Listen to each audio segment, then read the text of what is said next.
ଆଜିର ଅନୁଚିନ୍ତା 20ଟି। ପିଲାଙ୍କୁ ଉପହାର ନଦେଲେ ସେ କିଛି ସମୟ କାନ୍ଦିବ, କିନ୍ତୁ ସଂସ୍କାର ନଦେଲେ ଜୀବନ ସାରା କାନ୍ଦିବ। ଏମିତି କିଛି ଜିନିଷ ଅଛି ଭାଙ୍ଗିଲେ ବହୁତ କଷ୍ଟ ହୁଏ। ଏମିତି କିଛି ଜିନିଷ ଅଛି ଭାଙ୍ଗିଲେ ନୂଆ ଜୀବନ ଆରମ୍ଭ ହୁଏ। ମନେ ରଖନ୍ତୁ, ଦୁନିଆରେ ଯେତେ ପ୍ରକାରର ଭୟ ଅଛି ନା, ସେଥିମଧ୍ୟରୁ ନିନ୍ଦା ଆଉ ଅପବାଦ ହେଉଛି ସର୍ବଶ୍ରେଷ୍ଠ। ଶାନ୍ତ ମନରେ ତୁମ ଦ୍ୱାରା ଯାହା ହୋଇପାରିବ ତାହା କର, କିନ୍ତୁ ଚିନ୍ତା କିମ୍ବା ମନ ଦୁଃଖରେ କର ନାହିଁ। ଥରେ ମାତ୍ର ବାପାଙ୍କ ହୋଟେଲରୁ ବାହାରି ପଡ଼ିଲେ ହିଁ ଜଣାପଡ଼େ ଦୁନିଆରେ ମୁଠାଏ ଭାତର ଭ୍ୟାଲୁ କେତେ। ନୀରବ ଆଉ ହସକୁ ସବୁବେଳେ ସାଙ୍ଗରେ ରଖନ୍ତୁ। ନୀରବ ତୁମର ରକ୍ଷା କବଚ, ଆଉ ହସ ତୁମର ଖୁସିର ସ୍ୱାଗତ ଦ୍ୱାର ଅଟେ। କନ୍ୟା ସନ୍ତାନଟି ହେଉଛି ପ୍ରଦୀପ ଭଳି, ଯେଉଁ ଘରକୁ ଆସେ ସେ ଘର ଆଲୋକିତ ହୋଇଯାଏ।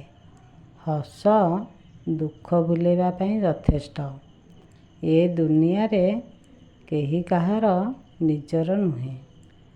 ଭୋଜନର ଭ୍ୟାଲୁ ଯେପରି ଭୋକ ସମୟରେ ଜଣାପଡ଼ିଥାଏ, ଠିକ୍ ସେହିପରି ଭଗବାନଙ୍କ ଭ୍ୟାଲୁ ଦୁଃଖ ସମୟରେ ଜଣାପଡ଼ିଥାଏ।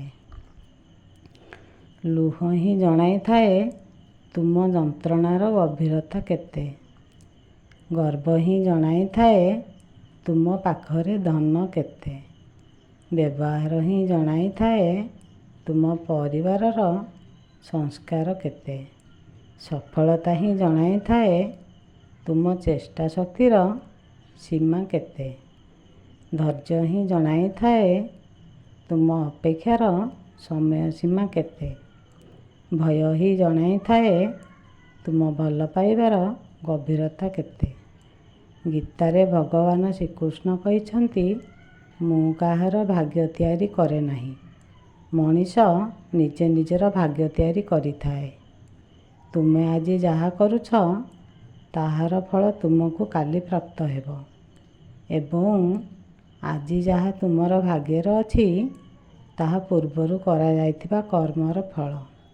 ସେଥିପାଇଁ ଜୀବନକୁ ଉପଭୋଗ କର, ନିଜେ ହସ ଓ ଅନ୍ୟକୁ ହସାଅ। ରାଗ ଓ ହିଂସା ଛାଡ଼, କାରଣ ମଣିଷର ନିଶ୍ୱାସକୁ ବି ଜଣା ନଥାଏ ଯେ ସେ ଫେରିବ କି ନାହିଁ।